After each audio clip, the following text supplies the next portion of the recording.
And this is the City of Prescott special meeting. Roll call, please. Mayor Rusing, Here. Mayor Pro Tem Fruworth, Here. Councilwoman Frederickson, Here. Councilman Gambogi, I am here. Councilman Gehring, Here. Councilman Grady, Here. and Councilman Ruby. Here. All are present. Okay. And our next item will be a proclamation for National Vietnam War Veterans Day. It will be read by our Vietnam combat veteran, Councilman Jim Gehring. And before he reads his proclamation, I'd like to make an announcement to invite everyone to the Vietnam War Veterans Day official wreath laying. It will be this Sunday, March 29th at 12 noon at the Courthouse Plaza on the west side at the Vietnam War Veterans Memorial. Thank you. So hope to see you there. Okay, Jim. Get you farther on down. Okay.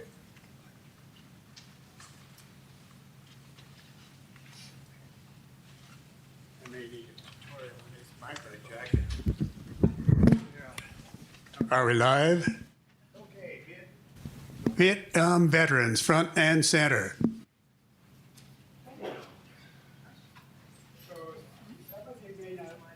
Some of you may not know that both men and women. Councilman Gehring, you don't have to hold it. Just don't push the button. Just hold the microphone. Some of you may not know that both You need to turn it back on because you turned it off. So turn it back on and then don't push the button again. All right. Is it working now?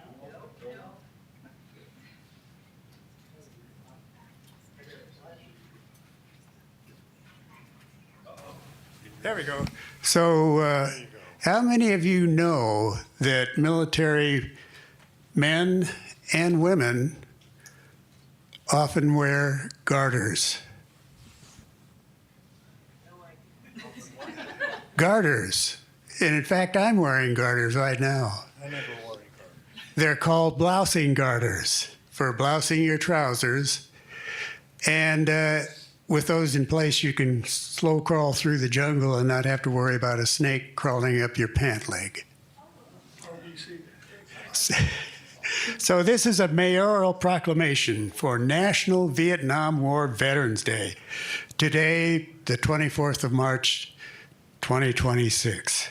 Whereas by an act of Congress signed into law by President Donald J. Trump on March 28, 2017, the first federal statute specifically to honor Vietnam veterans created National Vietnam War Veterans Day to be observed on March 29th of each year. Whereas on March 29, 1973, the last American combat veterans withdrew from South Vietnam, and after more than 9 million men and women had served in the military services during the Vietnam War era. Whereas March 29th, 2026 marks the 53rd anniversary of the full withdrawal of Vietnam veteran troops. Whereas 58,724 men and women died during their service during the Vietnam War. And whereas due to the divisive nature of the Vietnam War, few returning veterans were properly welcomed home and were not honored for their service and sacrifice to the founding ideals of our nation. Whereas the city of Prescott prides itself in valuing its many military veterans, and whereas the only right and proper thing to do is that the city of Prescott and its residents recognize and honor all of its Vietnam War veterans for their service and sacrifice. Now, therefore, I, Kathy Rusing, Mayor, not me, I've lost my, okay, Mayor of the City of Prescott, on behalf of the City Council of the City of Prescott, encourage all citizens to display the flag of the United States to honor Vietnam War veterans, and do hereby acknowledge March 29th, 2026 as National Vietnam War Veterans Day. In witness thereof, I have hereunder put my signage to this document on the 10th day of March 2026, signed by Mayor Kathy Rusing. So thank you, guys.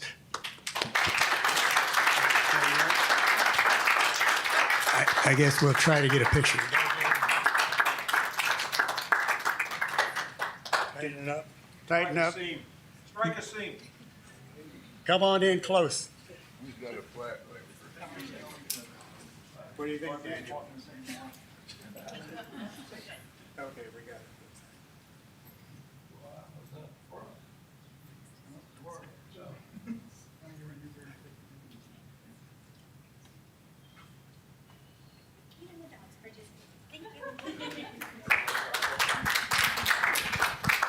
Thank you very much, Councilman Gehring, and thank you, Mayor Rusing, for putting this event together today so that we can properly recognize our Vietnam veterans. I mean, our experience doing this when Harry Oberg was mayor, he and I decided we were going to do our own Vietnam Veterans Recognition Day. So we put that together at the same time as the Tonkin Gulf Resolution was signed in August. And then 2 years later, there was a federal effort to make a national day of recognition. So I think it was great that Donald Trump signed that into law and made it an official day. And I was just reflecting on the fact that we've probably got a whole generation of men and women who weren't even born when we came back from Vietnam. So not understanding the discrimination and the shunning and the personal attacks that we had to deal with because it was a very unpopular war, and they decided to take it out on the veterans instead of the administration that got us tied up in that and put us in a position where we weren't able to win that war. So it's so enheartening to see a change now that our veterans are honored. And of course, we're in another Iranian war that hopefully will be one of the shortest ones on record. I hope that it'll be that way, but it's necessary. And sometimes when we have to fight to keep our freedom, that's why we have a strong military. And we appreciate the community's support for all these Vietnam veterans. Thank you. Thank you, Mayor.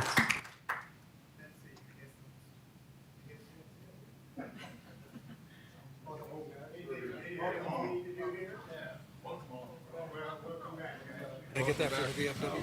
Oh, yeah. I'll tell them about when I came home, what happened, if you want me to. Thank you. Oh, yeah. I'd like to tell you about what happened to me when I came home, 1969. We got out of the buses and we were walking over to another bus to take us to Long Beach. And this lady with a sign that said "Baby Killer" whacked me over the head. And I immediately went into my Vietnam mode. I was a corpsman with the Fleet Marine Force there.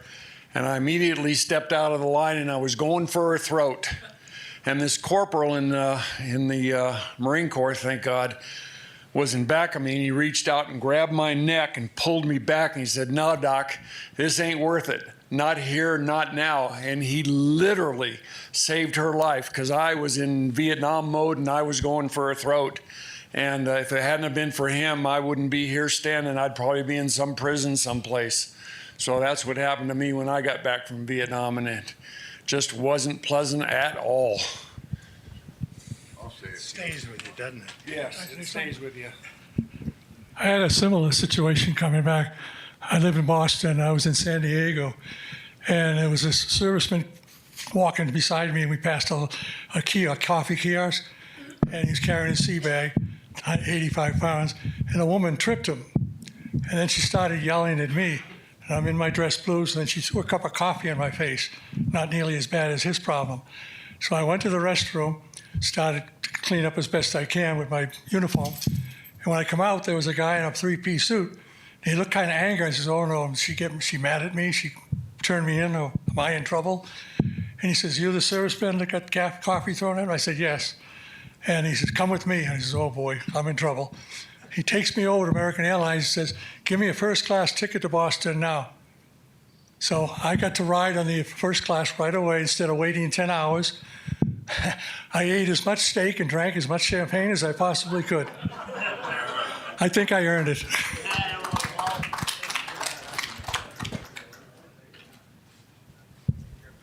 Sit. Oh boy.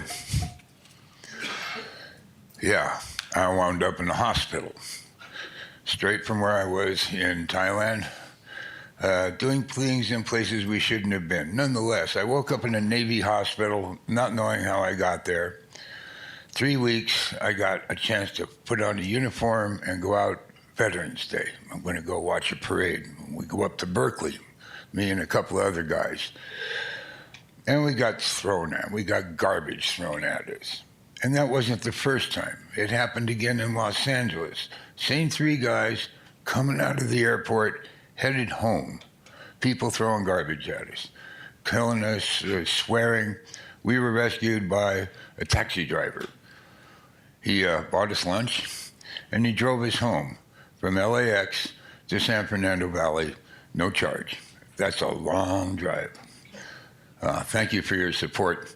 And I want to thank those vets who I have breakfast with every Friday for their support. I went through a tough time. These guys helped me out. Thank you.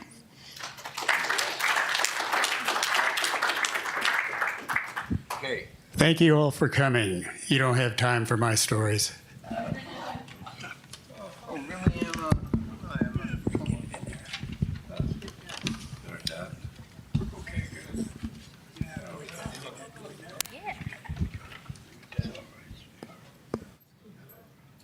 Okay, while we wait for Councilman Gehring to come back, I'll move us on to our agendized items. So first up, we have a presentation, discussion, and possible direction regarding the city's workforce housing strategy and implementation plan.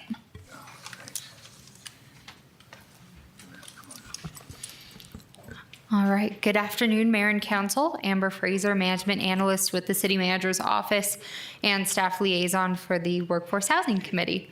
So on March 10th, we brought the Workforce Housing Strategy and Implementation Plan to Council. Council approved it with the direction to come back to further discuss where to start on that plan. So today we'll highlight what we heard at the last meeting and hopefully gain some direction regarding where to start on the plan, as well as direction for the Workforce Housing Committee. So this is a slide that just shows all of the initiatives that are in the plan. On the next slide, I've put the initiatives that we heard some interest in starting with, but not necessarily consensus. So I will make a note that initiatives 1 and 3 are already covered under the current contract with a consultant, so there won't be any additional cost to those. And then for initiative 4, 5, and 7, those were additional ones we heard from council that there might be interested in starting with.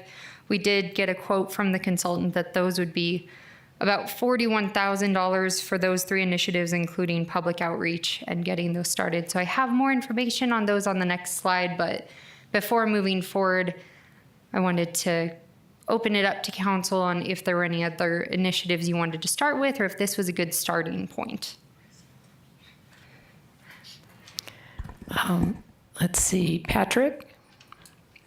Yes, I want to start off by echoing some comments Councilwoman Furworth brought up regarding Initiative 4. I liked her idea of turning that into a home ownership initiative, and community land trust is a tool to focusing on that particular initiative. I think that when we've looked at, and that the committee has looked at workforce housing, there's been a focus on home ownership and rental, of course, but I think home ownership is one of the areas that more folks are comfortable perhaps in starting with. So that's my comment on that. So as I understand it, we have $75,000 left over from the grant, and to implement a couple of initiatives, it's going to take twice that much? No, so these were just the ones that we heard from for council, and for initiatives 4, 5, and 7, we received a quote from the consultant for $41,000, including Okay. public outreach on those. So there's actually a bit more that we, if council is interested in adding some initiatives, there is a little bit more room in there. I totally do not support putting this in the code. I think that it'll just be very difficult for us to manage, and I think it'll open us up to possible legal issues. And I think it's better to just keep this as a policy. And also, when our next agenda item, the Woda Cooper Development Agreement, had some really good points in it that I think we could probably talk more about later, incorporating some of the Woda Cooper parts of the DA into this, some of their criteria into this policy. Thank you. Any other comments?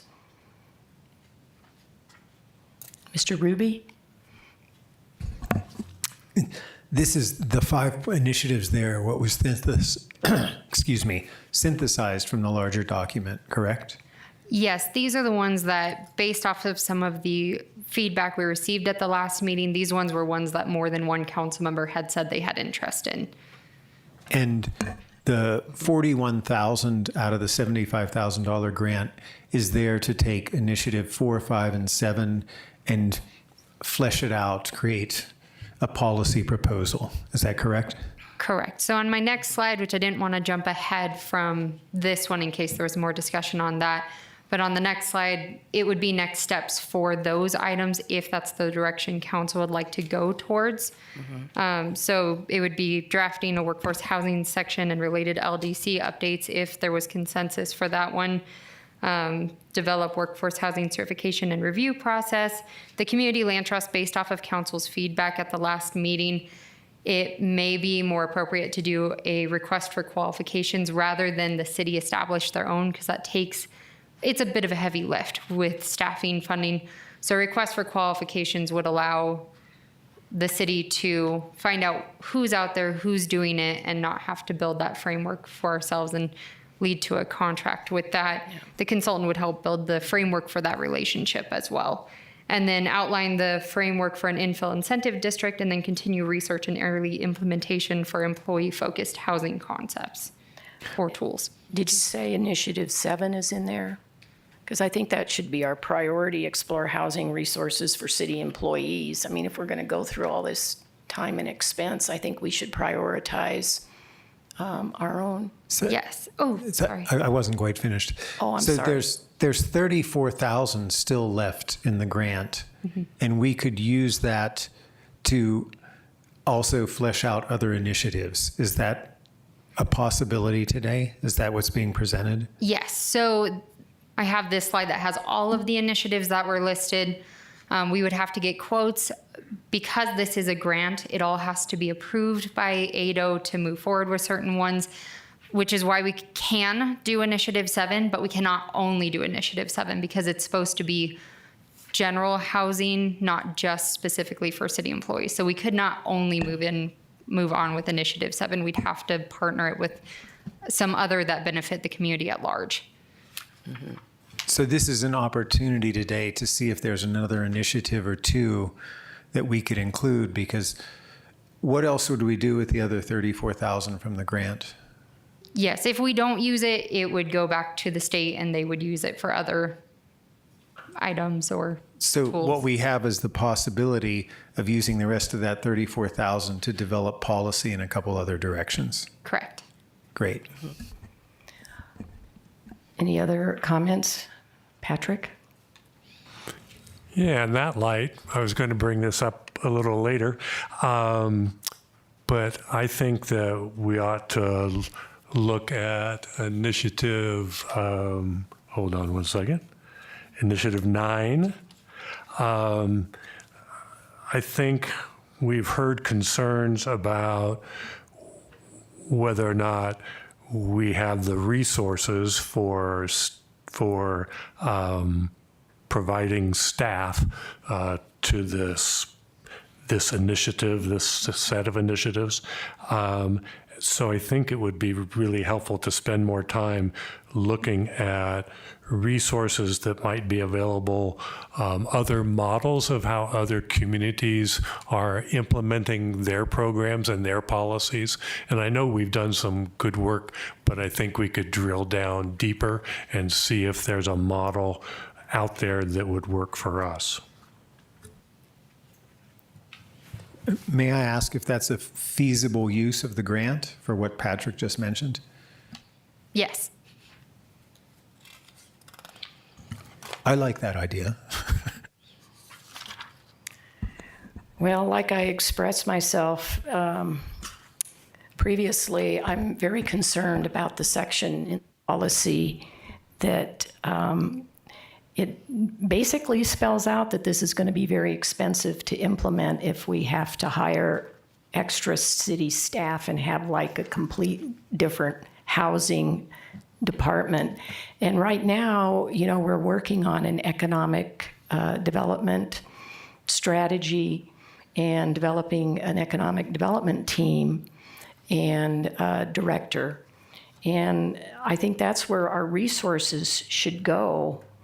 But I just think that if we implement this policy with the requirement for us to manage this program ourselves, I think that's is just going to be very expensive, and it's just going to keep growing and become I'm afraid it might just become a open pit for money.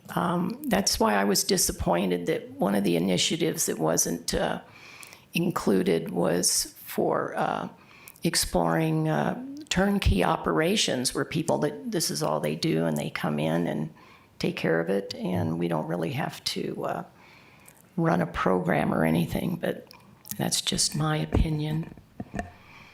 Lois?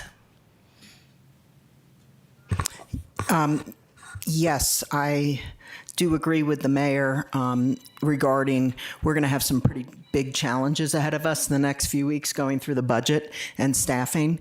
And so right now I'm not willing to say we're going to work on this when I think we're going to have some really tough choices with existing employees and other things that we're going to have to deal with in the coming weeks. So I'm definitely interested in seeing if there's, third parties or others that we could combine with other communities and try and figure out how to use. But what's been confusing for me, honestly, Amber, is that as I've moved through, 8 presentations over the last 2 years, initiatives titles change.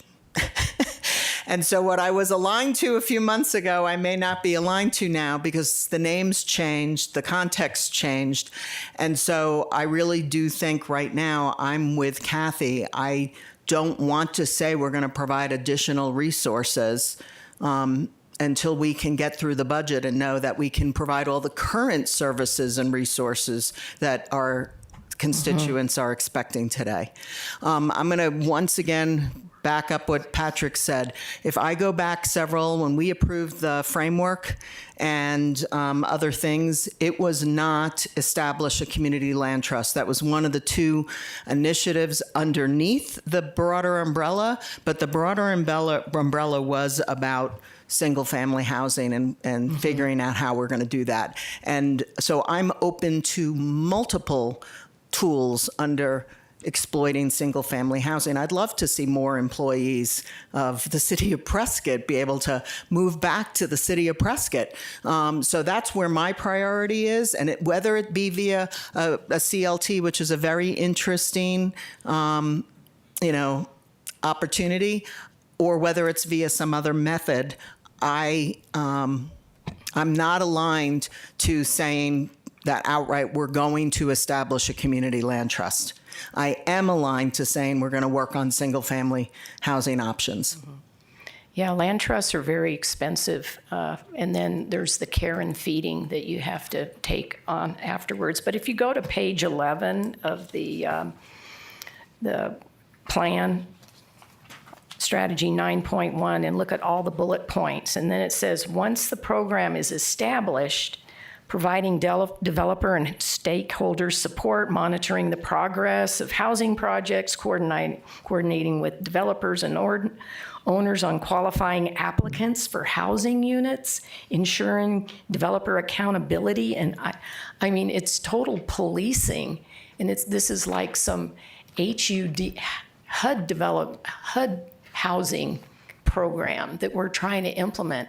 And I don't think we have the resources or the money and the talent to, support a whole new development just for what we're going to spend on the hiring new people. We could actually develop a program where we could loan money to our employees for housing, and then they could pay us back, for down payments or something like that. I'm just going to say that Pollock, that did this plan, this strategy, and all the research, that's what they do. They're a research company, and they come up with data, statistics, research, and strategies, and it's directed towards the real estate and building community. And so I wasn't surprised when all of their recommendations are just towards the developers. And it puts all the responsibility on the shoulders of this governmental entity. And, that's not our job to be an arm of HUD here when we're trying to do economic development. And that should be taking up a lot of our resources to do that, because it'll have a better payoff in the long run. Mr. Ruby? Yeah, I have a couple questions for the city attorney. The money that would be used to create this policy proposal, does that come from our general fund? Part of it does, but we're also referring to part of the grant money. So, but yes, anything that the grant money doesn't cover would be general fund based. Okay, and the grant covers up to $75,000, right? Correct. So, and we're at 41,000. So right now, it wouldn't actually be taking up our resources to create a policy plan. Is that correct? Right. Okay. For the next 30,000 or whatever it'd be. Yeah. So when I look at this, I don't think we're committing to any of these options. What we're asking is a consultant to refine them and give us guidance on how to implement them. So I don't see how that impacts the city's current budget. And I think it would be useful for us to have a tool that enabled us to approach our housing dilemmas. And so sometimes the things I hear, the concerns about us creating a housing authority, that is not in this proposal. This is creating a policy proposal, and where it goes from there, we would have further say on. Am I correct on that, city attorney? The implementation, for example, with the land development code, it would be work towards the development code, but ultimately it's still up to council to approve it. So it would pay for the work to develop it. At the end of the day, though, it doesn't make sense to do something that, all of council doesn't want to do. But yes, it doesn't, the implementation overview establishes the plans, but each element eventually has to be approved by council before it becomes part of our law. Mr. Gambogi? At our last meeting on this topic, my esteemed colleague and the Honorable Councilman Patrick Grady said something to the effect, well, we've studied this enough, we need to do something. I humbly suggest we haven't studied this enough. As you go through this proposal, this analysis basically says on page 9 that we need workforce housing because the labor participation rate is below Yavapai and the state of Arizona. But it's calculated wrong. You don't put retirees in the denominator.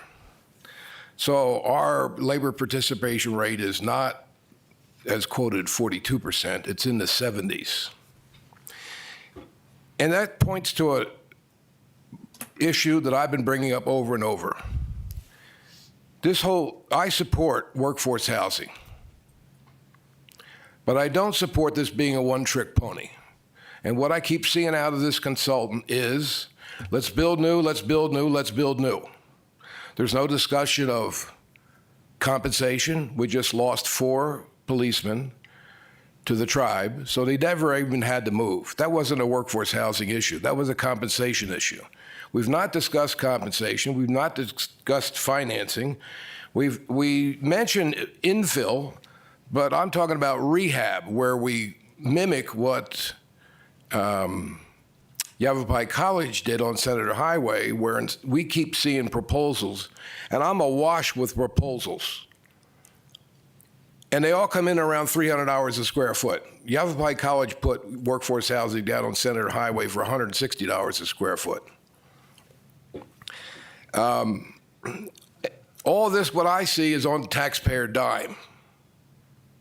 We're going to get a proposal later where it's not on the taxpayer dime.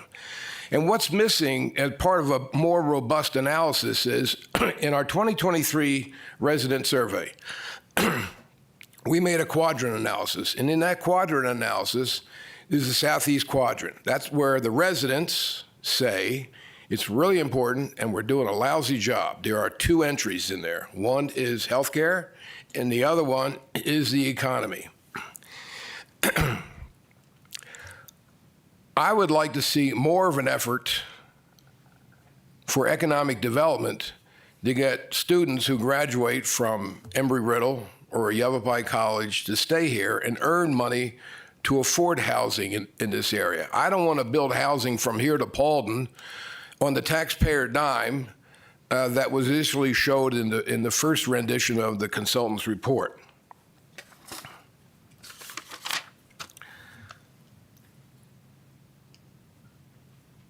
That's why I support City Manager Dallon's effort to rededicate ourselves to developing the economic portion of this, because that's what the residents told us in 2023, and that's what's missing in this whole analysis. This is a lot of money, and that's not for the residents to pay for. The marketplace is what decides, and we need to rely more on the marketplace. Focus on developing the economy, get high-paying jobs in here, and don't spend the taxpayers' dime. We have 1,831 units in the pipeline right now, and this analysis says we need 2,200. Well, that says we only need about 400.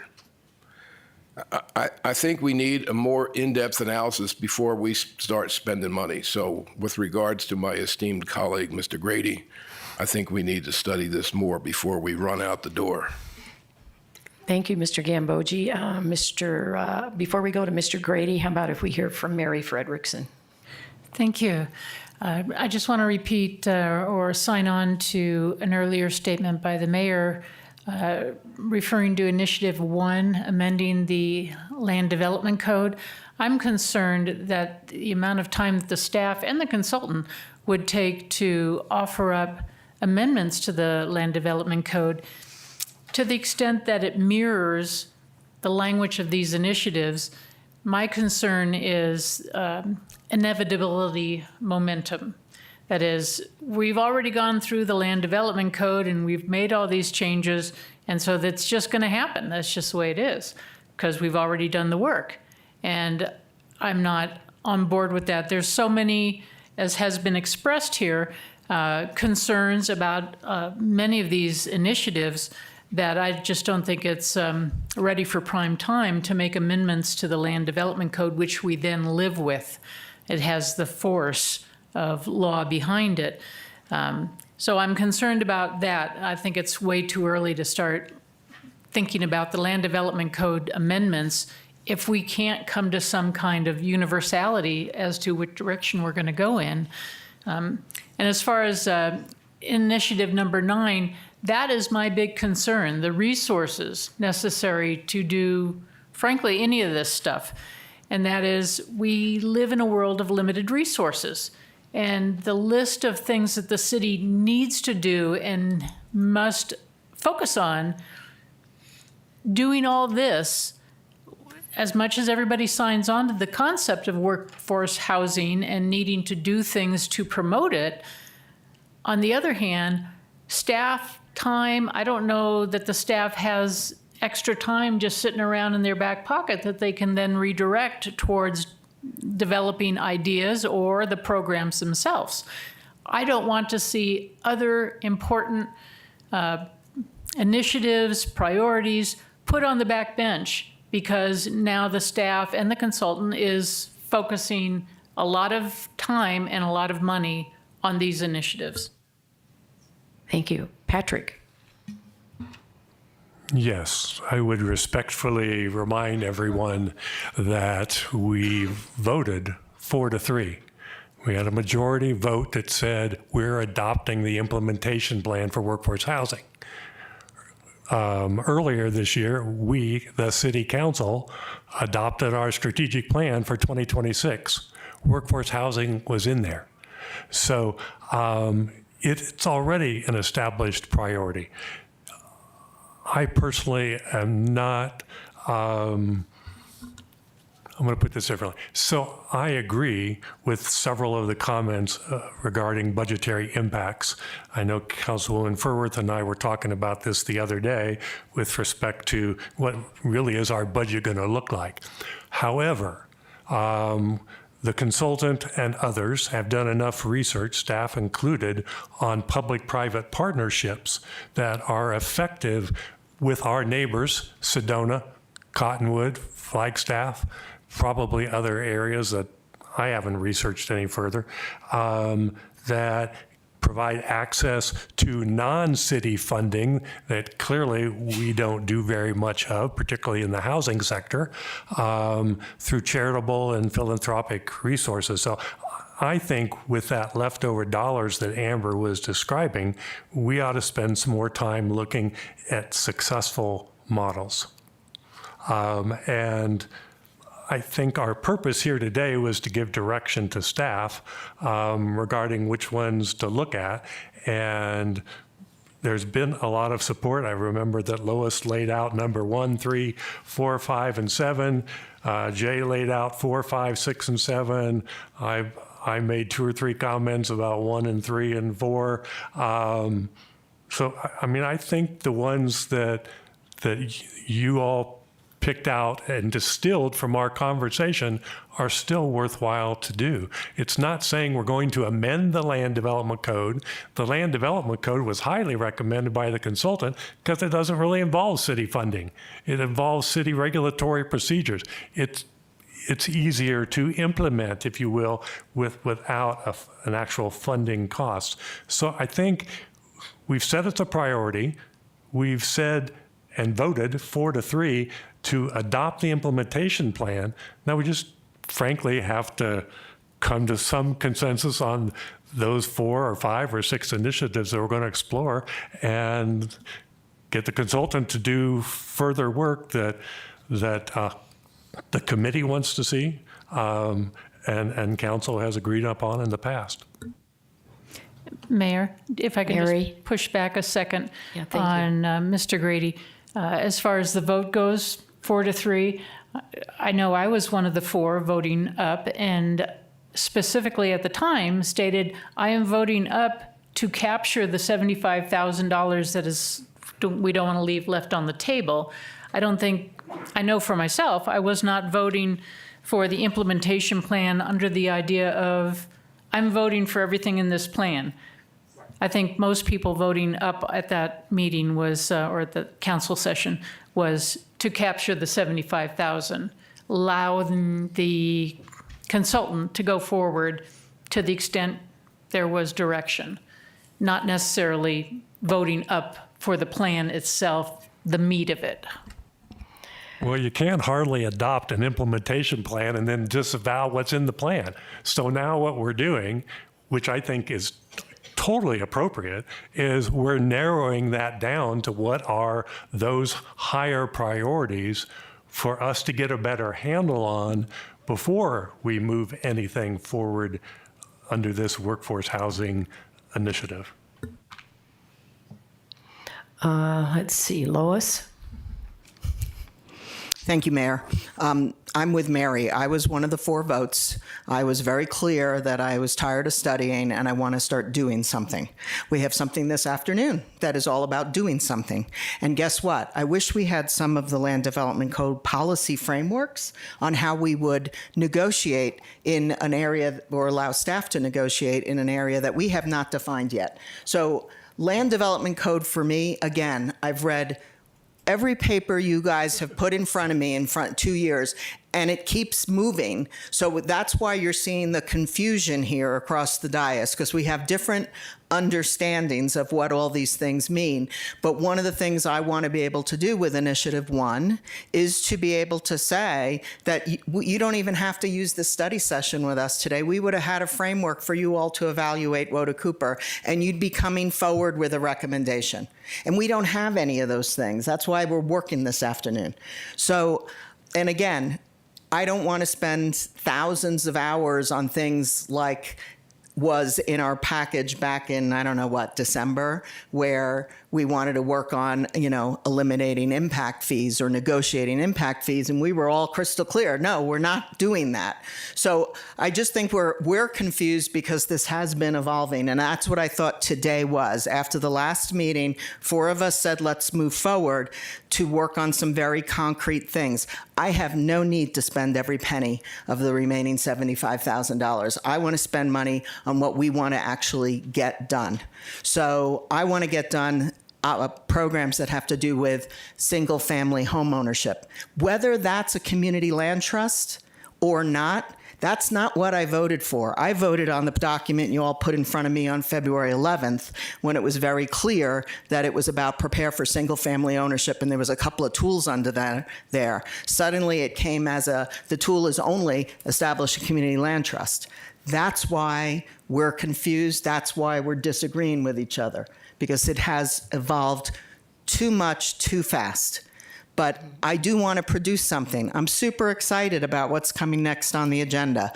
Those are the kind of things where we can make an impact. And yes, we're not going to know exactly everything, and we're not going to be aligned because it fell in our lap. But wouldn't it be great if we did number 1 so we would know, staff would know, and we would know when something falls in our lap again? Is it within our plan or is it not? Are we going to do it or are we not?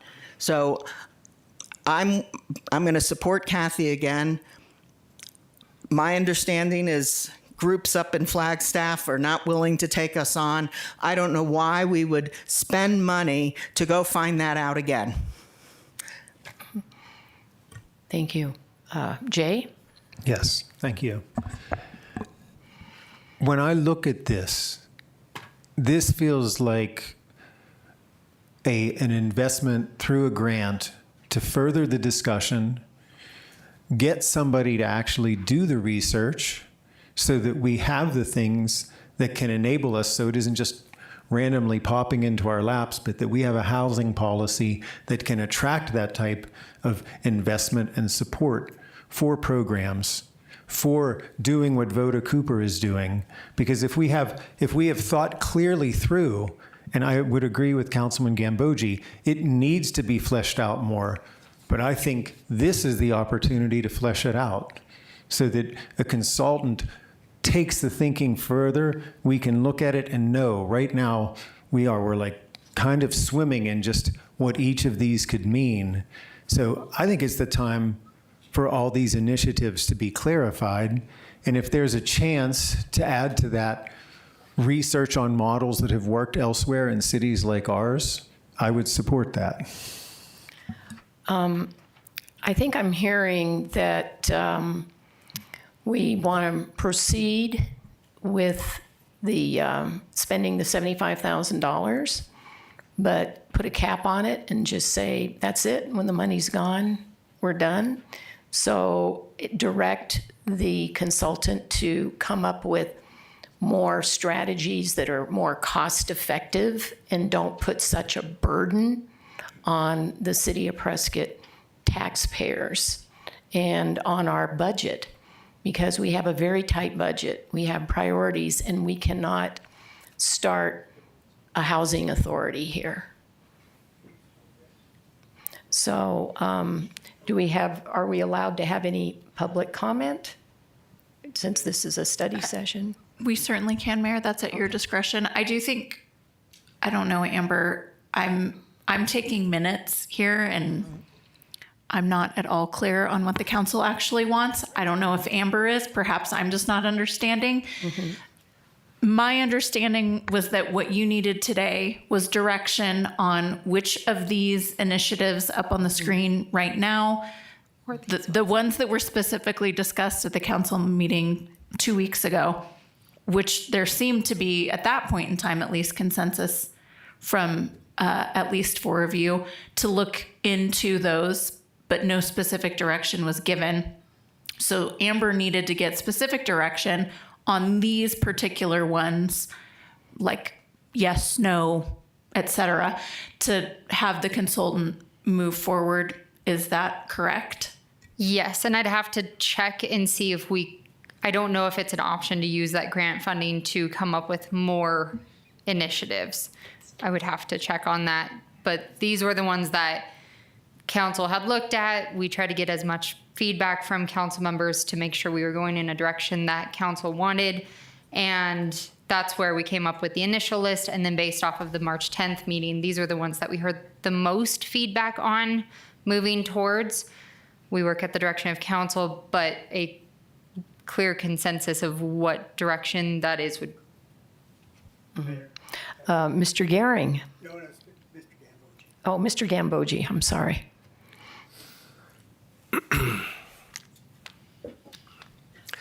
I can't count the number of times where I've said this needs to be a more robust proposal. And I don't get the impression that the consultant is listening because he's selling us Sedona's or Flagstaff's solution because they liked it. I don't hear that it's working all that well.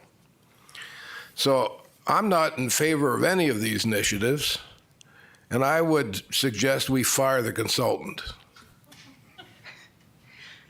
And I will say that we've met with many council members on the initiatives, and we worked with the consultant to bring back initiatives we heard interest in. So if there were additional initiatives, we would love to hear them, can work towards them, but these were ones that we did hear feedback from a variety of council members in different meetings that there was interest in. So we follow council direction, but this was changed, and that's probably why some of the names had changed, because they were built off of or reformatted based off of conversations we had. Well, what I'm hearing is, should we spend the money or should we not spend the money? Should we just say we're done? If this is the best they can do, then okay, and not worry about spending the rest of the $75,000? Or should we tell them to go ahead and spend the $75,000 and find something more realistic, cost effective, that isn't going to put the burden on the backs of the city? It's obvious they're not listening, so I wouldn't spend the $75,000. This $75,000 is not a burden on the backs of the city because it is a grant from elsewhere. Well, but that's a false framing. Yes. No, I'm just saying they need, if they're going to spend the $75,000, they need to come up with some strategies that are going to be more cost effective, that aren't going to turn us into trying to run a HUD program. I keep hearing that as a fear. It's like that this is going to turn into a HUD program. This is going to basically create some thought, some thinking, doing the research that other people have asked for so we can make decisions based on that research. This is not creating a housing authority. Well, we're not going to take a formal vote, but Mr. Gambogi, why don't you make one more comment and then we'll take public comment. I want to take issue with my esteemed colleague, Jay Ruby, Councilman Jay Ruby. This is really our money. That money comes from somewhere. We keep thinking, well, if we get it from the federal government, it's free. No, we paid for it already. What we give in is a lot more than whatever we get back. I think we need to send a message to this consultant. He hasn't listened. He's a one-trick pony. It's the same story over and over again. Regardless of where the 75 grand comes from, we need to send a message. We want to do a good job at this, and this is not a good job. So if we have to give up $75,000 of free money, so be it. Did the consultant prepare these initiatives, or was that prepared by city staff? The initiatives were prepared by the consultant along with the workforce housing policy framework that was approved. Thank you. Okay, well, let's, are there any? You do have one public comment. I correct? do. Yep. Okay, great. Ken Fiddick. All right, Ken.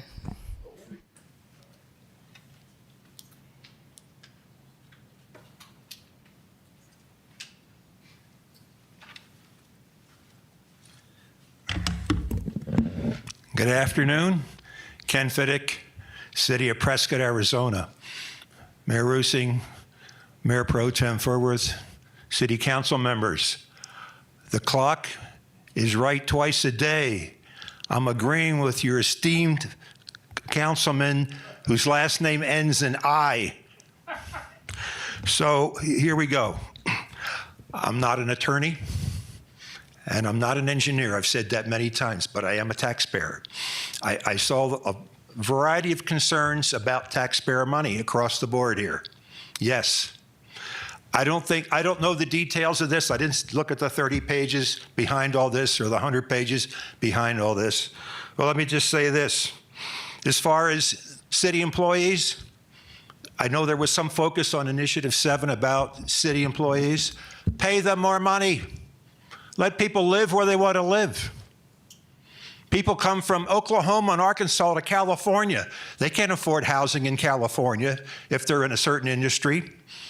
But maybe the company or the city will give them a relocation package of some kind. Assistance with mortgage, assistance with housing, and not building the housing, not providing the housing, but assisting them with their cash flow on living in the community or commuting from somewhere else into their job. Happens all across the country. We don't have to be special here and provide housing for everybody. I think senior citizens need more help than anybody in this community because you got more senior citizens here than almost anybody else. So if you want to focus on housing, I think you should focus on housing for those that have been screaming up here for the last 6 months about their problems in their different communities within the city. But let me get back on that, on the main topic here. I heard about additional resources. If that's taxpayer money that's gone down the drain, us taxpayers are not for it. And I like the idea of more economics and more specific financials. If that's the consultant you have now, fine. If you need to get a different consultant, then get the right consultant to give you the specifics that you need for this overall project, which at least in theory is good, but some of what I'm hearing today doesn't sound very positive. Just my opinion. And I think, as you know, I don't like 4-3 votes, 5-2-6-1. So figure it out, get it right, and then have a 5-2-6-1 vote on whatever direction you want to go with either these initiatives or brand new ones that are more effective for the taxpayers of this city. Thank you. Thank you, Mr. Fedek. That's all, Mayor. I'm also hearing that we have 2 of those 4 votes are reconsidering because they were under the impression that they weren't actually adopting the policy at the moment. They thought they were just voting to continue it and look at some of the strategies. So I find that somewhat troubling. And I think one of the reasons why we're having such a hard time with this, we're trying to put a square peg in a round hole. We all want to support workforce housing, but we're looking at some strategies here that aren't very, straightforward or clear. So I think that our manager would like to make a comment. Thank you. Yeah, thank you, Mayor. If I could make a suggestion on potentially a way forward for the council, just to kind of narrow it and help staff also get direction on how to move forward. based on what I've heard. I would suggest maybe 3 initiatives to start with. Number one, in terms of developing the framework around which we would make decisions for such as the item that's coming up next. That kind of policy code work could be helpful, instructive, and not overly expensive. The amended version that I heard of number 4, where it's more about paths to homeownership, and that could be land trust, that could be home rehab program of some kind, that could be, maybe it's financial models, maybe it's some other things, maybe it's even, infill incentive districts or other initiatives that are tools to accomplish those paths to homeownership. But that could be something we explore and look at what's really feasible, what's really doable. And then number 7, which is really somewhat of a byproduct of number 4, is as we're looking at housing options, we're also keeping in mind that we have a number of staff who are in need of some support in that area. And so we keep that in mind as we're doing our work. Those 3 allow us to consider large projects. They allow us to consider homeownership as kind of the main prize that we're chasing here, and then we're keeping staff in mind as we do it and looking for opportunities. So potentially, if council is supportive, those could be 3 that we go after, at least to start. Can you list those initiatives again? Yeah, so it'd be number 1, focusing on framework. Number 4, as amended. So I heard it discussed as paths to homeownership and tools that could help staff and public move in that direction. And then number 7, which is housing resources for employees. And a lot of that, again, is just keeping our employees in mind as we're working on number 4. Is there any way to just, if you're going to shrink it to 3, to put 4 and 5 together? You actually had mentioned something around infill or home rehabilitation. Yeah, so if number 4 is really about paths to homeownership, then maybe an infill incentive district is one of those paths to make homeownership more possible. And maybe it's not feasible, but it's something we could look at. Maybe it's a home rehab program of some kind. Maybe it's financial modeling. Maybe it's land trusts. Maybe it's down payment assistance. But it's anything that's focused on that just first home purchase would be the focus of number 4. Any other comments? Lois? I'm aligned with what the city manager just proposed, but as I was looking at the infill incentive district in the materials that were provided to us in the past, it was not just about home ownership. It was about rehabbing, as Ted and others have said, blighted areas or abandoned buildings to create apartments, to create housing, to create options. So I do like that it's allowed in our state statutes, and I'm not sure it's exactly the same as the renewed number 4. Patrick? Yeah, I believe the city manager has put together something I can certainly support. I think it's really important to send a message about our concern about home ownership for workforce housing, and also to send that message to city employees. And I'm going to make one final comment. Doesn't need a response, but we got to stop lambasting or critiquing what Flagstaff, Sedona, Cottonwood, our competitor cities are doing, because perhaps they're more quote unquote liberal or progressive, whatever terminology you want to use. It is proven successful. Their communities are, seem to be, their leadership on their city council seem to be supportive of what they're doing and the public-private partnership that they set up to do it. So, yeah, be careful unless you've done your own individual research, which I have done, to critique other communities, because that's where we learn. Yeah, I agree. It's always good to keep up with what other communities have been doing, whether it's been successful or maybe not successful. We can always learn, and if we could find a program that was successful, then we don't have to reinvent the wheel all the time. So I think we have some direction here. Initiative 1, 4. Maybe combine it with 5 and 7. And spend no more than the allocated $75,000, please. We can do that. And then I have one more slide that just leads to the next direction for the Workforce Housing Committee. So now that a lot of this is implementation focused by staff and the consultant, we need to know what council's direction for the committee would be next. A poll was sent to the committee to try to receive feedback on possible options that they would be interested in. They have put a tremendous amount of work into all of the work that has been brought before you. So we want to make sure that we respect all of the time and dedication that they've put into it. We did get 2 responses that were continue to meet monthly for updates and input, and then meet as needed to review projects or programs.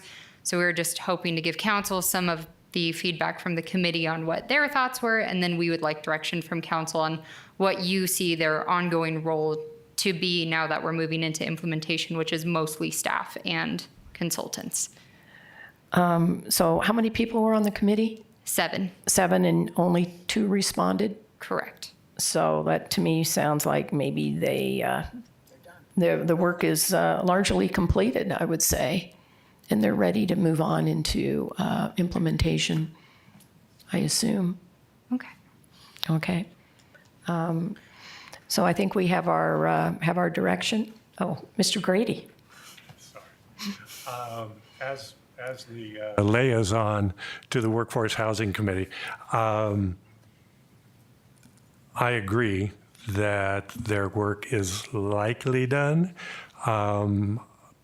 Personally, I would recommend we hold kind of one final meeting and have a conversation with the committee in light of the initiatives that we're going to pursue further with a consultant and get their feedback. How does this look?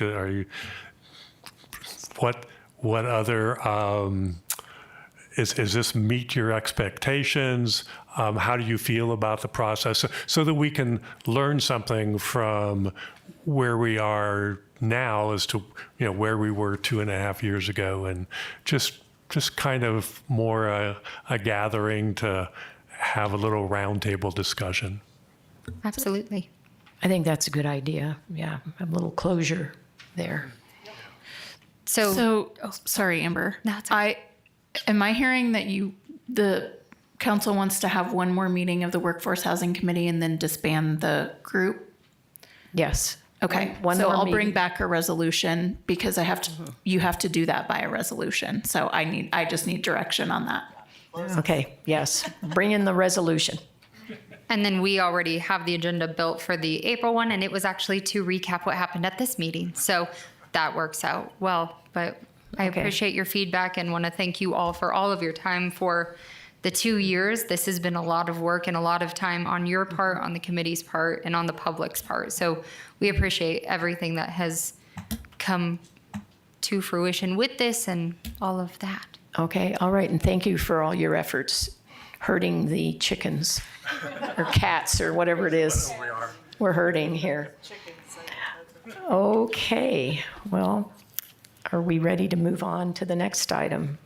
Presentation, discussion, and possible action regarding a development agreement with Woda Cooper Development, Inc. and city commitments in support of the developer's low-income housing tax credit application, including potential fee waivers, infrastructure participation, or other city support.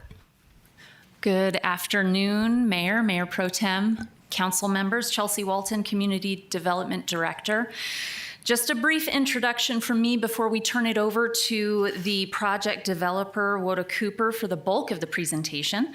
Wanted to give you a brief timeline on the project to date. Staff received the water service application January 28th for the project, and per the regular process, it came in for our pre-application conference on February 12th. The project went forward to Water Issues Subcommittee on March 3rd with a recommendation to move the project's water request forward for council approval. This item is coming before council today at the request of the developer, Woda Cooper, to Mayor Rusing on March 3rd.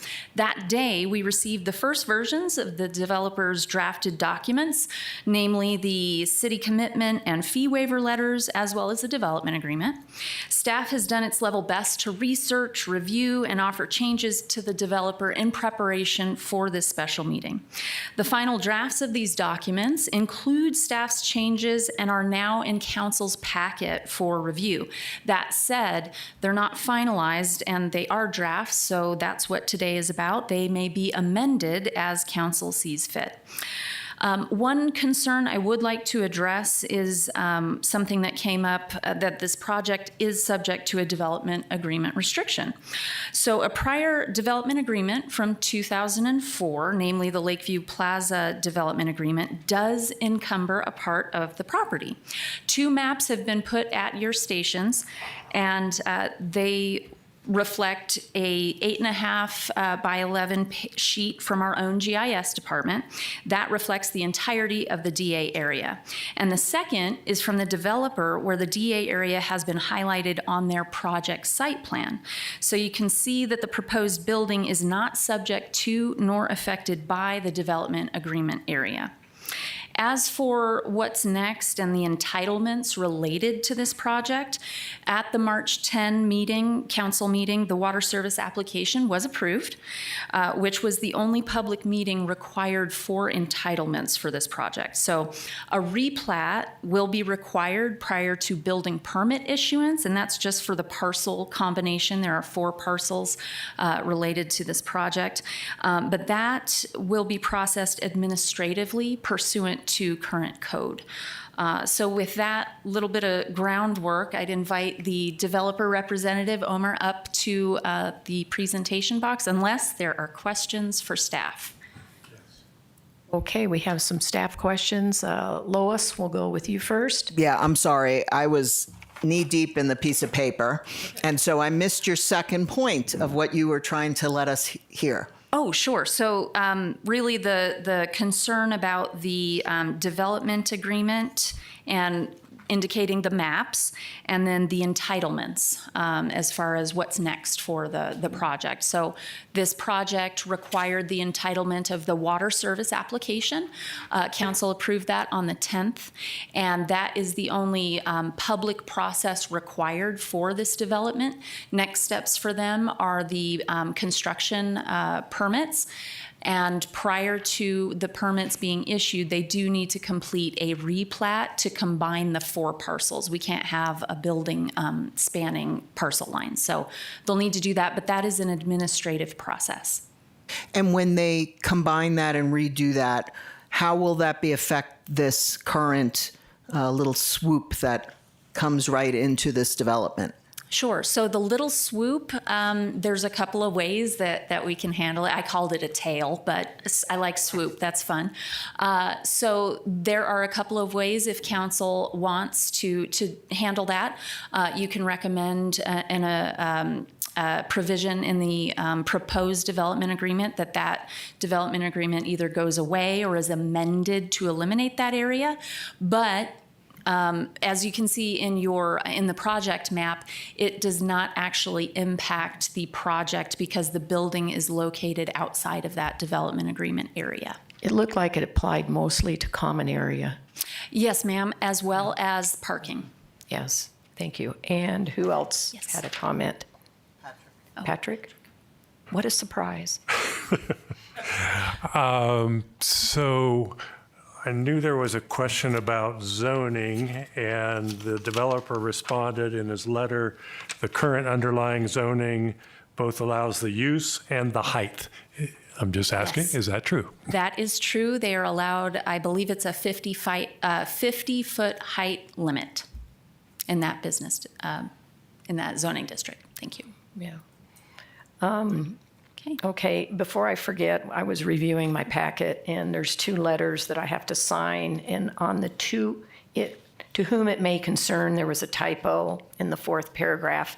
The fees to be waived and the timing of such waivers shall be determined in the discretion. It should be at the discretion of the city and in accordance. Sure. So Noted. Thank that's you, about Mayor. it. And the other letter looked pretty good. So let's get going here. All right, let me give Omer Yeah, I was the, going to ask for that. Thank you so much. Good afternoon, Mayor, Council. Omer Sarig, 500 South Front Street, Columbus, Ohio, 43215. I first wanted to take a moment to thank you all for calling a special meeting. I know you were not supposed to have a council meeting today, and we really appreciate you taking the time to meet with us today, as well as consider our fastly approaching April 1st deadline with the state agency. That being said, a lot of this information was presented to you all 2 weeks ago in our water service application. With that being said, I'm going to maintain a bit more of a brief presentation, mostly touching upon the questions that were raised and sent over to us yesterday. So with that being said, a little bit of background on Woda Cooper. We are a completely vertically integrated developer, general contractor, and property manager. Something that I do want to note is that on the construction side, we do not perform. We oversee construction, but actually will be hiring local subcontractors for completion of the development. Additionally, on the property management side, we will be hiring somebody locally to serve as a property manager as well as a maintenance technician. We've been around since 1990. We have communities in 17 states going on 18. We recognize in the city of Prescott how resource conservation is a very important topic. We've done a lot of green certified developments and intend to do so with Lakeview Grove being NGBS Silver certified, which reduces a lot of utility costs, puts the money in the resident's pocket, and also leads to decreased usage of water and other utilities as well. So just a few other examples on developments that we've done.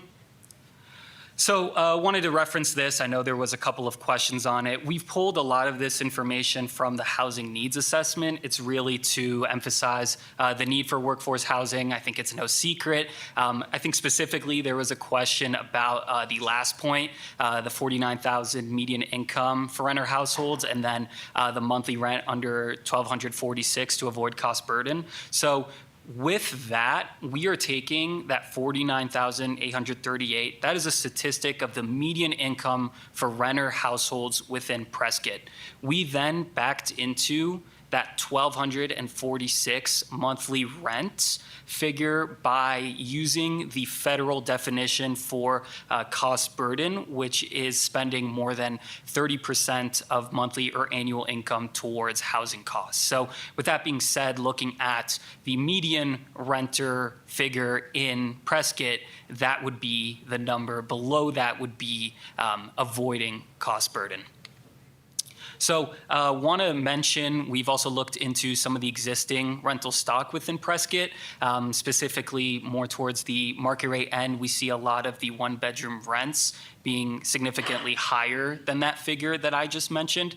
And I just wanted to bring this up. This isn't, we are not mimicking these developments. This is just a representation of we've looked into the current rental stock within Prescott, and we will be offering one bedrooms at significantly lower rates, ranging from $500 to $1,236 per month. So just wanting to emphasize that we're proposing a truly mixed income workforce housing community and have priced our rental units as such. So getting into the plan specifically, Chelsea was correct that that development agreement does not, that portion of the development agreement does not impact our site at all. Portion of the playground is in that sliver, but we're not proposing a playground that's over 35 feet, so that won't be affecting us. So provided the breakdown, 41 bedroom units, 23 2 bedrooms, and 19 3 bedrooms. We'll have amenities, fitness center, outside playground that will also be fenced in. We have seating areas and grills, etc. So just a brief look at our proposed elevations. This is nothing final. This isn't exactly our full commitment. This is just an idea for you all to see what this community would potentially look like. So there was a lot of questions on this slide specifically, so I wanted to provide some further information on it. In communicating with city staff, with Michael McInnes and Chelsea Walton, they really emphasized that council would like to see spelled out, the number of units that we are proposing as workforce housing. We do want to clarify that we see workforce housing as units falling between 30% all the way up to 120% of area median income, but this slide is really made specifically to tailor towards the city's initiatives and the city's policy around workforce housing, falling between 60% to 120% of area median income. So we can attest that we have 18 units here, about a quarter of our total community that will be specifically workforce housing, falling within that 60 to 100% range that the city of Prescott has defined. However, we can attest that the rest of the units making up the 82 unit community, they will all be affordable. They will all be workforce housing, falling between 30 to 60% of area median income. And I kind of touched on this, we are proposing an energy efficient community. We do want to clarify that this is all costs that we as the developer will incur. It does not pass anything on to the residents or the city itself. We're going through an NGBS Silver certification process, which will lead to reduced utility expenses for residents of the community that they can therefore spend on businesses and other endeavors within the city, and additionally will lead to reduced utility consumption. Another point that I wanted to make is I just wanted to also clarify that we are not requesting any tax exemption. We are proposing to pay full 100% property taxes as assessed by the Yavapai County Assessor's Office. So additionally, we go through a very strict tenant selection process. I think the biggest three things that we want to reference with this is that any potential resident that wants to live in one of our communities, they have to provide proof of income, they have to pass a credit check, and they have to pass a background check. So we screen our tenants very thoroughly to ensure that we are getting high quality tenants within our communities. So, like I mentioned, it's not a secret that workforce housing is a big topic here in Prescott. We anticipate, so our 82 units would only be contributing 7% towards the goal stated by 2028. Excuse me, Mr. Gehring has a comment? Sure. So on the slide at hand, you're saying that you're going to provide 7% of the workforce housing shortfall shown on that table. Yeah, I'm saying the 82 units that we are proposing compared to the 1,154. Right, that's roughly 7%. Correct. So that's not 18 units. 82 units. I know, but your prior slide had 18 units of workforce housing. Correct. Yes, we're using our definition of workforce housing, which encompasses 30% to 120% of AMI. So we are having just 18 units at 70% and 80% area median income. So all of the 82 units will be for those who are at 80% or below? Correct. Okay. All right. Thank you. Was there any other questions? Any more comments? Yep. Patrick. Surprise, surprise. I know. Thank you. So you have a number of one-bedroom units. So seniors on Social Security, et cetera, that are not employed will still have an opportunity? Yes, because they do provide proof of income. So Social Security is allowed, correct? Okay, I mean, that wouldn't be my definition of a workforce, but if that's the definition you're operating under, we should clarify that in the body of the agreement then. Yeah, so we cannot restrict, if they do provide Correct. that proof of income, we cannot restrict. I agree. Yeah. A senior coming in that is retired. Okay. However, we do anticipate our community also catering to a lot of the workforce. Right. With all of the retail in the area, CVS, Fry's, et cetera. Exactly. They could be working at those establishments as well. That's great. Thanks. Let me ask you this. What's your cutoff? How old do they have to be to qualify for senior? Is it Social Security 65 or? Yes. 65. We don't control that process at all. That's entirely, their dealings, and we are not age restricting this community. We are not, if somebody is under a certain age, it's not that we are not permitting them to live at the community. Because we have a lot of seniors that work part-time Correct, to supplement social, so they are part of the We would certainly be workforce. open to that, yep. A lot of them work as caretakers Sure. for other seniors in the healthcare industry. Yep. Thank you. Were there any other questions before I move forward? Yep. Councilman Ruby? Okay. With the 82 units that are there, 18 fit into the city's definition of the AMI between 70 to 80%. What do the other 64, where do they land? Sure. So we have 21 of our proposed units would be at 30% area median income, 43 units would be at 50% area median income, and then 12 units at 70% and 6 units at 80%. And I do want to clarify that that is really something that is dictated by the state agency. They have, the Arizona Department of Housing has specific requirements. And I think this was another question that came up was in the letters that we had sent out for council's review, we have the election of average income is acknowledged and affirmed. So really what that is saying is that is an acknowledgement on the city's part that we are incorporating 70% and 80% area median income units. I believe in the responses that we gave, the tax credit program was initially only targeting up to 60% of area median income, and then was revised to incorporate those 70% and 80% units. So therefore, we have to go through the average income election to get to the figure that the federal government and then the state has also required of us. And so that is really the inclusion of that item is really just acknowledgement on your end that we are incorporating units at 70% and 80% of area median income. Lois?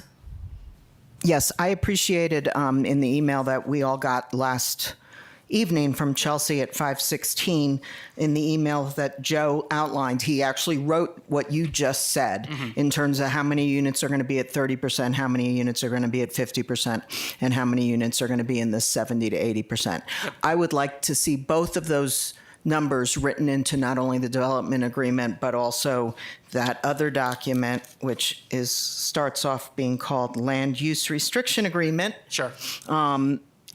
And this way we know that's the way we're going to operate for 50 years. Yeah, definitely. And, so I love it. I appreciate that. I think that clears up a lot because there was a lot of confusion about this slide and not articulating. People thought you were going higher. And the blessing is you're going lower in a price standpoint. So thank you. No, thank you for that. And I also want to clarify, we have our application to the Arizona Department of Housing, which is due April 1st. We have to commit to these income bands and rents on our units. And once we do that, the state runs annual compliance checks. So we cannot modify these income bands or rental designations after we submit this. So yes, we are comfortable with putting that in the development agreement. Also want to clarify that really the documents that we need for our application April 1st are that city commitment letter and the fee waiver letter. The development agreement, we can still work out specifics past that April 1st deadline. Yeah, that's very helpful because one of the critiques emerging from the community was less than 25% are workforce housing. So that's great. Yes. Yep. We just wanted to show this to align with the city's definition of workforce housing. Yes, and then I'd like to comment that there's a lot of elements in this development agreement that we could incorporate into our housing, our workforce housing policy. You brought in a lot of fresh ideas, like your affordability covenant, and I like the LURA. Yep. And also under the tenants criteria, you start off with they must be legal U.S. residents. I like that. And then there's 4 other criteria that I think we should implement into our policy and spell it out and make sure we have it in future development agreements. I also want to clarify, I believe we had mentioned this in our CDBG presentation, but we are actually committing to 60 years of affordability. Yeah. Yep. Mm-hmm. Yes. Okay, continue. Yeah, sure. Along that same note, it was on the first slide, but I didn't really go into it. We're vertically integrated. We're an owner and manager, and we commit to long-term ownership and affordability. We see other groups in our industry getting through a federal designation of a compliance period for affordability, and then 15 years will then go and convert to market rate or sell off the asset. That is not at all what we intend to do. The 350 plus communities that we've developed, we all currently own and are still maintained as affordable communities. So this is kind of touching on what we just discussed that are included in the materials that are shared with council. This is coming straight from the Arizona Department of Housing's what they call the Qualified Allocation Plan, which spells out the criteria that we abide by to qualify for tax credits. And so listed in the first screenshot is that $100,000 below market loan. It specifies that it can come from other sources from governmental agencies. And then the state considers anything outside of Maricopa or Pima counties as rural. So that is why the $100,000 applies and not $500,000. And then additionally, there's the fee waivers item, which in the same respect has $50,000 and not $100,000 applying as we are in a rural county. And this can be anything at the city's discretion, impact permit, et cetera, fees. Well, I like this part. We didn't have to hire anybody. Yes. To pass this. Yay. Yes. Create a new department. And it's not going to cost the taxpayers anything, but it'll be a wonderful advantage to the community. And I'm very impressed with your professionalism. Thank you very much. Mayor? Yes, Mary. And this may have been included within the 2 documents, and I just missed it. But how does the project or the management deal with tenants who qualify? They get in, they have an apartment, and their circumstances change and they get a better job. How do you handle that? Yeah, certainly. That's actually probably one of the most common questions that we get asked by city staff. And the answer to that is the federal LIHTC program actually does not prohibit making additional money or, as you were describing, circumstances changing or attaining a better job. It is a one-time income qualification that they go through when they first lease the apartment unit. But say 2-3 years down the line, they get a better job and are now making more income than is capped for that unit. There is no, there's nothing prohibiting them from continuing to live in that unit. Or yes. But if they wanted to move out because they saved enough money to buy a house and become a homeowner, then are these leases are these yearly leases that you have? Usually annual leases, and that's another thing that we mention a lot of times is in many circumstances, we see residents using this as a gateway to home ownership. Mm-hmm. It could be somebody that's just an example, somebody who's getting started in their career and wants to find a rental option to save up to then go to, move to and buy a home themselves. So we do see that as a potential gateway in many scenarios. Yeah. Mr. Gehring, did you have a comment? I do, Mayor. Thank you. So my first question is, how do you handle changes in median income over the term? Sure. So are you stating that, if somebody were to make X amount of dollars when they start to lease the apartment unit and then a year or two down the line, they make Y amount of dollars? No, I'm saying, how do you manage your rents when the median income for the area increases or decreases? Sure. So we abide by, we move in tandem with, it comes from, the data comes from HUD, but it is then administered through third parties like Novogradac. We abide by the income limits for the county. So if, let's say, our rents would be priced accordingly with, changes to the median incomes of the county. So you're not using a CPI change? Consumer price index? No, we are not. Yeah. So that process really should be in the development agreement. Sure. The next question is, as I read through the Prescott Workforce Housing Strategy and Implementation Plan for a median income of $50,000, which is what you're considering here, their monthly rent is closer to $1,050, and the reason is they subtract $200 for utilities. Sure. And that's not being proposed here? Yeah, so the rental figures that we have spoken about, those do account for utilities. Correct.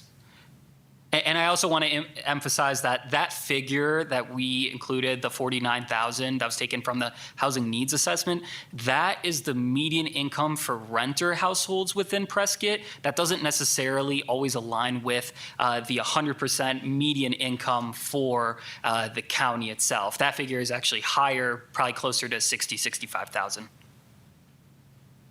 So you said utilities are included, like water? Yes, and water, sewer. Water and sewer, and how about electricity? Yeah, electricity, heating, et cetera. Wow. Yeah. That's very nice. Let me ask you this. I saw from your elevations that looked like you were going to have interior hallways. Sorry, I can't do you have non-smoking areas, or could you make the whole building non-smoking? Because that's really a problem when people aren't smokers, and there's always that one smoker that's always smoking everywhere. So it's funny that you mentioned that, because that's actually a threshold item for the state in our application. We have to affirm that our entire community will be, in all common areas, will be non-smoking. That is fabulous. Yep. I think that's wonderful.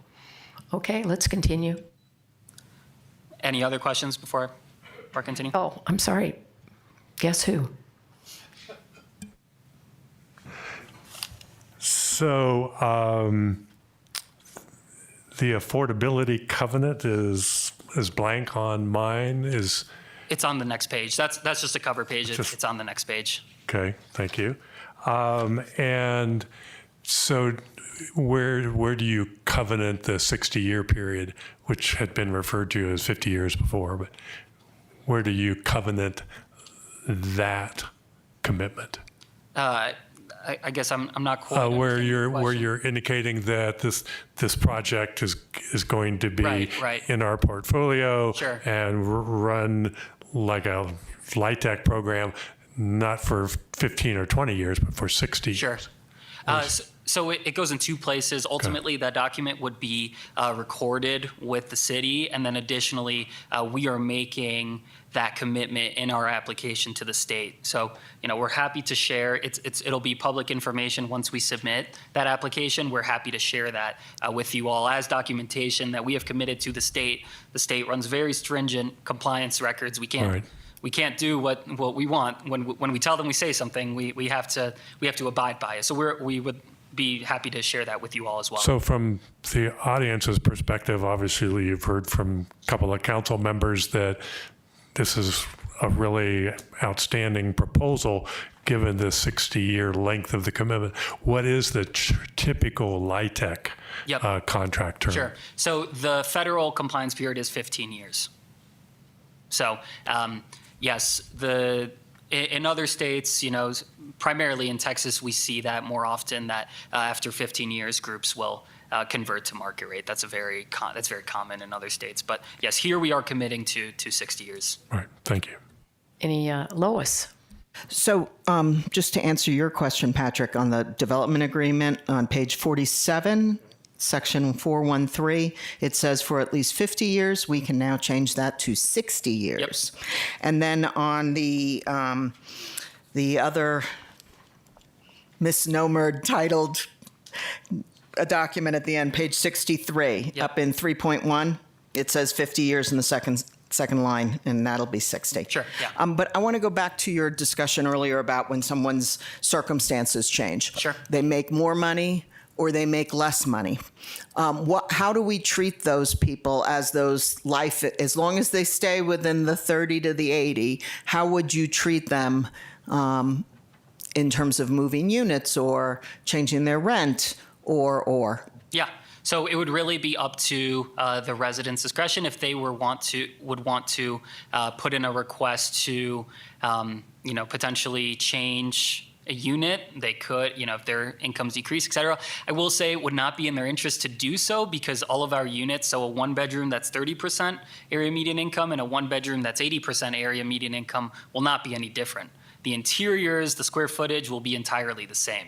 So our units are therefore not fixed, they're floating. So it really wouldn't be in their interest to do so. So, but if you had so many units allocated for the 30% and so many units allocated. So that's my concern, is if something changed and you're already filled at the 30% number of units, do they have to leave?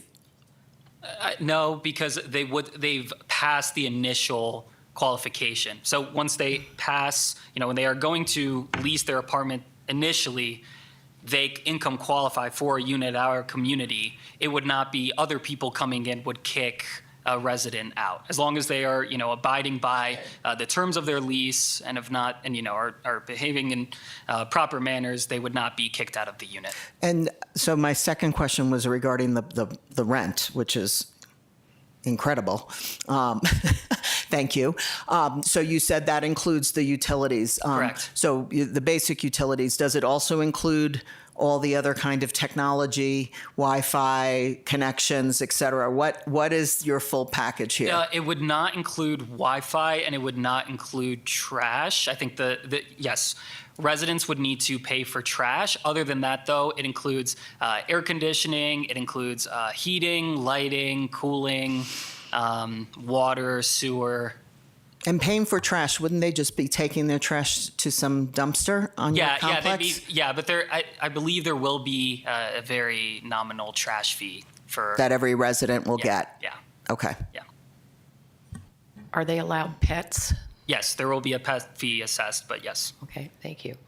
Any other speakers, any comments from you? Shall we, is there any public comment? There is, Mayor. Leslie Contreras. Okay. Thank you so much. Okay, thank you. Good afternoon, Mayor, Council. Leslie Contreras, Regional Development Manager for Yavapai Plan, formerly known as Central Yavapai MPO. I'm just here to show support for this project. Yavapai Plan has been working with Omer and the development group to help with their application. One of the components of the application is to make sure that there is transit service within 4 miles of the development. And so we've been working closely with them to have a successful application. Mayor, I know we updated you at the last board meeting about this project. We're just super proud about it and grateful to be part of it. And he asked me to be here to show support, and absolutely, I said absolutely, because this is a great thing for our community. Thank you. Okay, thank you, Ms. Contreras. That's all, Mayor. Okay, well, Madam Mayor, Mr. G. I notice that Gehring doesn't even press his button request and you call him, and I press mine and wait forever. There you are. I think this is a good example of the marketplace in action. This is an address to workforce housing, and it doesn't involve some Marxist program to take taxpayer dollars to do it, so I compliment it. Thank you. Like I said before, I'm impressed with their professionalism. This is what they do, and it's not costing the taxpayers anything here. And like I said, we don't have to have a whole department to monitor it. And I just want to say thank you for coming to Prescott, because as you said, you could have gone to many other places. So I think we're off to a good start with our workforce housing here. Mayor, may I ask just a question? Yes. I heard I have notes of 5 different changes to the DA that's been requested. Okay. And if I may just go through them to make sure that Okay. this is what's requested Good by point. council. Thank you. So in section 4.11 and the exhibit C, include the number of units that are at 30% AMI and 50% AMI, along with those that are there for 70 and 80. The provision that the 2004 DA shall be amended to remove the portion of that DA, that property that's situated on the project property. Include information regarding determination of median income and frequency of updating such determination. And amend. Is that 2? That's 3. That's number 3. Yeah, this relates to Councilmember Gehring's request that the information regarding how the determination of the median income is made and how that's adjusted over time. And then amend section 4.13 of the DA and in Exhibit C to reflect that the workforce housing commitment is 60 years instead of 50 years. And include in the notices provision the city attorney, a copy goes to the city attorney of any notices required under the contract. Those are the 5 amendments I have. Therefore, Madam Mayor, I make a motion to approve the development agreement with Woda Cooper Development, Inc., approve the city commitments in support of the developer's low-income housing tax credit application, and authorize the city manager to execute the agreement and related documents and incorporate the 5 amendments as delineated by our city attorney. Second. Please vote.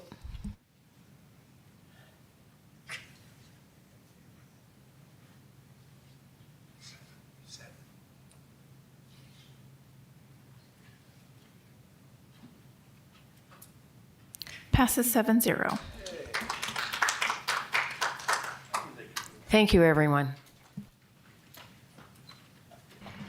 Okay, I guess this meeting is adjourned. Thank you.